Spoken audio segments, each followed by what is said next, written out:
Assalomu alaykum aziz do'stlar. Kanalimga xush kelibsiz. Bugungi videoda sizlar bilan sigir va buqalarni qanday qilib to'g'ri boqish kerakligi haqida gaplashamiz. Bu video uyida mol boqayotganlar, yangi boshlayotgan fermerlar uchun juda foydali bo'ladi. Agar sizga chorvachilik mavzusi qiziq bo'lsa, hozirdan like bosib, kanalga obuna bo'lib qo'ying. Bu menga keyingi videolarni chiqarishga kuch beradi. Keling, boshladik. Birinchi bo'lib mol boqishni nimadan boshlash kerak? Mol boqish faqat yem berish bilan tugamaydi. Eng avvalo tartib va vaqt bo'lishi kerak. Mol har kuni bir xil vaqtda ovqatlanishi, bir xil vaqtda suv ichishi, bir xil joyda turishi, shular juda muhim. Agar tartib bo'lsa, mol tezroq semiradi, kam kasalliklarga chalinadi, suti ham ko'payadi. Ikkinchi bo'lib, molga beriladigan yemlar. Endi eng asosiy masala yem-xashak. Molga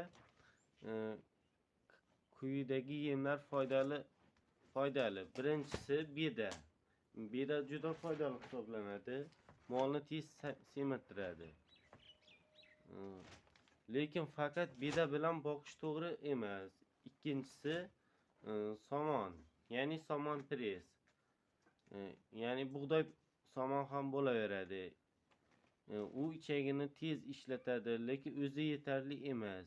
Uchinchi yem aralashmasi: ketak, arpa, makkajo'xori, bug'doy oz-ozdan aralashtirib berish. Mollarga to'g'ri yem berishda eng asosiysi ularga qanaqa yem berish kerak. Biz hozirda mana shunaqa yemlardan foydalanamiz, ya'ni qo'rim. Bu o'kizlar uchun. Bundan mana shunday kurushkada 1,5 bitta paqirga solib beramiz. Mana shunday har biriga 1,5 tadan. Yana uni suv bilan aralashtirib bergan yaxshi. Uni suv bilan aralashtirib bersa, molning og'zi qurib qolmaydi. U tez hazm bo'ladi va tez semiradi. Faqat uni qo'rim bilan emas, bu qo'rimga yana mana bunday sholidan chiqqan guruchning,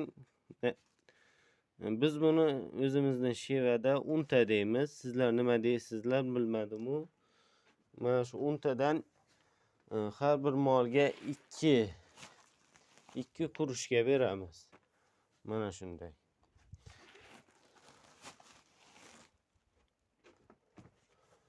Mana bunga ham bitta. Suv bilan berilganda u yaxshi natija olib keladi. Uni faqat quruq bersak, u ko'p suv ichadi va ichini suv bilan yuvib tashlaydi. Shuni hisobiga yaxshi natija bo'lmaydi. Shuning uchun mana bunday ozgina namlab suv bilan aralashtirib bergan yaxshi. Shunda molga yaxshi natija beradi. Shuningdek, sabzavotlardan lavlagi, sabzi, oshxonadan chiqadigan har xil otxotlar ham bo'laveradi. Mol lavlagini to'g'rab, sabzini ham to'g'rab, ularni yemga aralashtirib, osh qilib qaynatib bersa, u juda foydali bo'ladi. Uchinchi bo'lib esa qancha va qachon boqish kerak. Molni kuniga kamida 2 yoki 3 mahal boqish kerak. Masalan, ertalab va obed va kechqurun ovqatni bir xil ovqatni bir xil vaqtning o'zida bermaslik kerak. Mol bunga o'rganib qoladi. Juda ko'p yem berish ham yaramaydi. Me'yori bilan berilgan yem foydali hisoblanadi. Agarda siz yemni juda ko'p berib yuborsangiz, mol tez to'yadi va unga noqulaylik olib keladi. Ya'ni u tez hazm bo'lmaydi. U o'sha yegan yemi hazm bo'lmaguncha keyin boshqa yem yemaydi. Shunga yaxshi e'tibor bering. 4-tinchisi bo'lib suv. Ya'ni suv eng muhim narsa. Ko'pchilik bunga e'tibor bermaydi, lekin suv juda muhim. Mol toza suv ichish kerak, sovuq suv bo'lmasligi kerak. Qishda issiqroq,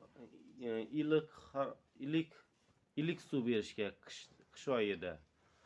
Yozda salqinroq suv berish kerak. Suv bo'lmasa sut kamayadi, ya'ni sigirlar kamroq sut berishni boshlaydi. Shuning uchun suvni hech qachon ayamang. Suvsiz ular yaxshi yem yemay qo'yadi. Ya'ni o't xashak yemaydi. 5-chi bo'lib mol turadigan joyi. Molning tagi, ya'ni quruq bo'lishi kerak. U yotadigan joy quruq. Shamol urmasligiga, mana bizdagidek hamma yog'i bakli, ya'ni mahkam.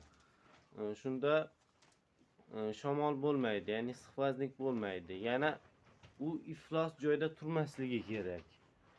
Agar uning tagi iflos bo'lsa, u tez kasal bo'ladi va ko'p hidlar chiqa boshlaydi.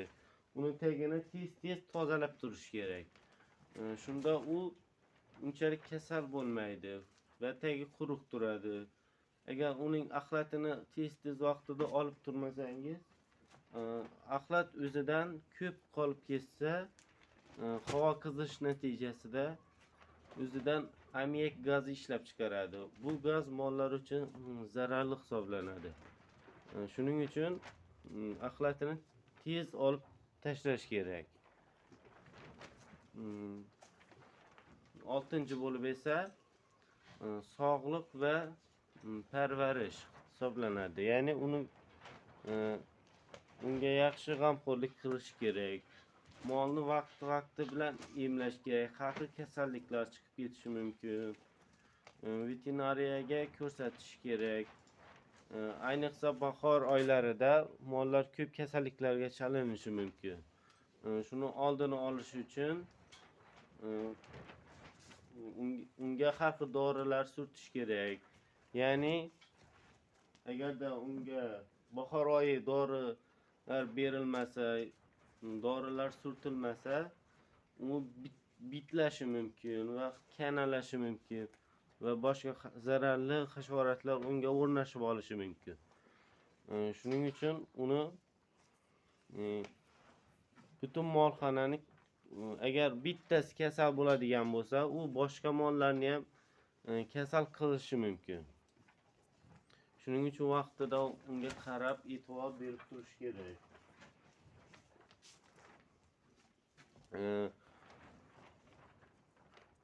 Xulosa qilib aytganda, molni yaxshi boqish uchun to'g'ri yem, toza suv, qulay joy, vaqtida parvarish, shular yetarli hisoblanadi.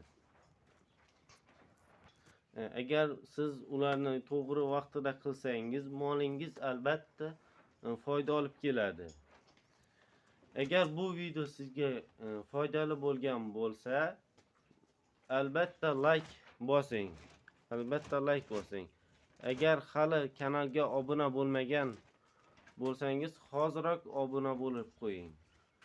Bundan-da qiziq videolar hali oldinda. Bundan-da qiziq videolarni, foydali maslahatlarni berib boraman. Izohlarda o'z fikringizni yozib qoldiring. Keyingi videolarda ko'rishguncha xayr, salomat bo'ling.